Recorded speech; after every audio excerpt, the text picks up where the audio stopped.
अल्हम्दुलिल्लाह हम्दन कसीरन तय्यबन मुबारकन फ़ी। Welcome to channel रूहानी परवाज़। रूहानी परवाज़ में एक नए वजीफ़े के साथ आज हम आपको एक दफ़ा फिर से खुशामदीद कहते हैं। आज का वजीफ़ा, आज का नूरानी और रूहानी अमल अस्माउल हुस्ना से लिया है। ये अमल फ़राख़ी रिज़्क़ के लिए, रिज़्क़ की फरावानी के लिए, बेहतरीन माश के लिए नायाब, बेमिसल, बेमिसाल, पुरतासीर अमल है। इससे पहले कि रिज़्क़ की फरावानी, फ़राख़ी रिज़्क़ के लिए मैं अपना अमल और उसका तरीक़ा पेश करूं, आप हमारे चैनल रूहानी परवाज़ को वीडियो के नीचे रेड बटन पर क्लिक करके सब्सक्राइब कीजिए ताकि हमारी हर वीडियो की अपडेट सबसे पहले आपको मिले। हमारी वीडियोस को लाइक कीजिए और इस्लामी रूहानी वीडियोस से फ़ायदा उठाइए। हमारी तमाम तर इस्लामी रूहानी वीडियोस तहक़ीक़ के बाद आपकी खिदमत में पेश की जाती हैं। अभी मैं अपने रूहानी और नूरानी अमल की तरफ आता हूँ, जो कि मैंने अस्माउल हुस्ना से लिया है। रिज़्क़ की फ़राख़ी के लिए, फरावानी रिज़्क़ के लिए बड़ा अक्सीर है। बावजूद इसके कि आपके पास कोई कारोबार का अड्डा मौजूद हो, इसके बावजूद कोई आमदनी में इजाफ़ा ना हो रहा हो, या ये है कि बेहतरीन माश का इंतज़ाम ना हो रहा हो, कोशिश के बावजूद, मेहनतों के बावजूद घर के अखराजात भी पूरे ना हो रहे हों, मक़रूज़ से मक़रूज़ तर होते चले जा रहे हों, कर्ज़ा इतना कि बोझ उठाना मुश्किल हो गया हो, तो ये हमारा अमल कीजिए। इंशाअल्लाह आपको अल्लाह ताला कर्ज़े से निजात की सबील पैदा करके आपके लिए आसानी पैदा फरमा देंगे।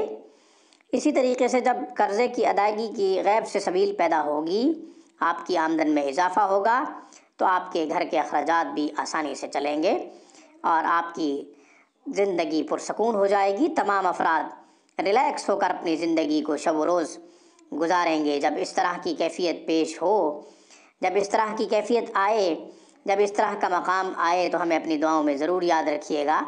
अमल बहुत ही आसान है। इशा के बाद या वहाब 1414 दफ़ा, इससे पहले 2 रकात सलातुल हाजत, 2 रकात सलातुल हाजत पढ़ने के बाद या वहाब 1414 दफ़ा पढ़ें।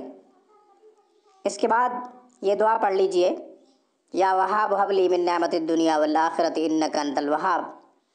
या वहाब हबली मिन नेमतिद दुनिया वल आखिरति इन्नका अंतल वहाब।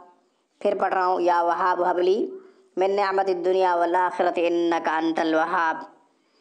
7 दफ़ा पढ़ लीजिए इस दुआ को। इसके साथ साथ अगर आप सूद की लानत में मुब्तला हैं, किसी बैंक से सूद लेते हैं, या किसी फ़र्द से सूद लेते हैं, या किसी कंपनी से सूद लेते हैं, सूद पे पैसा लेते हैं, सबसे पहले उससे तौबा कीजिए। अगर आप सूद की लानत में मुब्तला रहे तो कोई भी हमारा नूरानी रूहानी अमल कारगर साबित नहीं होगा, क्योंकि आपने अल्लाह और उसके रसूल के साथ ऐलान जंग किया हुआ है। आप अल्लाह ताला और उसके रसूल के साथ ऐलान जंग से तौबा करें। इसी तरीके से जो शख्स सूद में मुब्तला होता है, वो अल्लाह और उसके रसूल के साथ मुकाबले का चैलेंज करता है। अल्लाह ताला हम सबको इस गुनाह से और गुनाह कबीरा से महफूज रखे। किसी गुनाह कबीरा के ऊपर अल्लाह ताला ने ये नहीं कहा कि मेरे साथ और मेरे रसूल के साथ ऐलान जंग है, लेकिन सूद ऐसी लानत है कि इसके बारे में कुरान करीम में यही कहा गया है। रूहानी परवाज़ में इंशाअल्लाह किसी नए वजीफ़े के साथ हम आपकी खिदमत में दोबारा हाज़िर होंगे। उस वक़्त तक के लिए रूहानी परवाज़ की तरफ से मुझे इजाज़त दीजिए। अस्सलामु अलैकुम व रहमतुल्लाहि व बरकातुहू। Thank you for watching my video and अल्लाह हाफ़िज़। अल्लाह ने के बाद।